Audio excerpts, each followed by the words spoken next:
15 വർഷം കലാലയങ്ങൾക്ക് ഏൽപ്പിച്ചു കൊടുക്കപ്പെട്ടിട്ടും എന്തുകൊണ്ടാണ് ഒരു വിദ്യാർത്ഥി നല്ലൊരു ജോലിയിലേക്കോ അർഹിക്കുന്ന സാലറിയിലേക്കോ എത്തിച്ചേരാത്തത്? 12 വർഷം പ്ലസ് ടു, 3 വർഷം ഡിഗ്രി, അങ്ങനെ 15 വർഷം, ജീവിതത്തിലെ ഏറ്റവും മനോഹരമായ 15 വർഷം ഒരു ലക്ഷ്യത്തിന് വേണ്ടിയിട്ടാണ് ഏതൊരു വിദ്യാർത്ഥിയും മെനക്കെടുന്നത്. എന്താണത്? നല്ലൊരു career രൂപപ്പെടുത്തിയെടുക്കുക.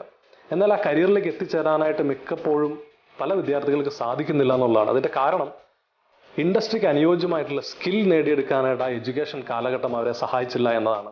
IT's college of health sciences provide ചെയ്യുന്ന 1 year post graduate certificate program in hospital administration.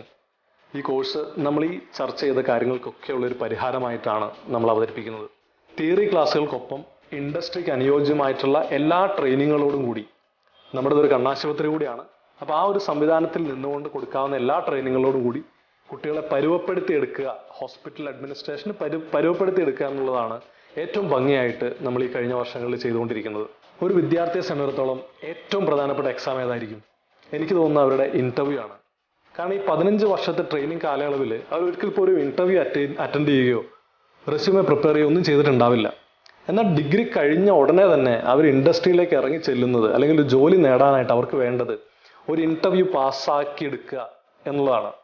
അതിനുള്ള ട്രെയിനിങ് ഏതൊരു സിലബസിലും ഇല്ല. അതേസമയം ഏതെങ്കിലും കോളേജിൽ നിന്ന് ട്രെയിനിങ് കിട്ടുന്നുണ്ടോ? അതുമില്ല. നമ്മൾ ഈ കോളേജിൽ ഏറ്റവും പ്രധാനമായിട്ട് ഇമ്പോർട്ടൻസ് കൊടുക്കുന്നത് towards the end of a program നമ്മൾ അവരെ ഇന്റർവ്യൂ സ്കില്ലിലേക്കും അതുപോലെ തന്നെ മോക്ക് ഇന്റർവ്യൂസിലേക്കും ഒക്കെ അവരെ നയിക്കുന്നു എന്നുള്ളതാണ്.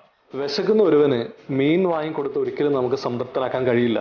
എത്ര തവണ നമ്മളെ കൊണ്ട് സാധിക്കും? 1 2. അതേസമയം നമുക്ക് അവനെ എന്ത് ചെയ്യാം?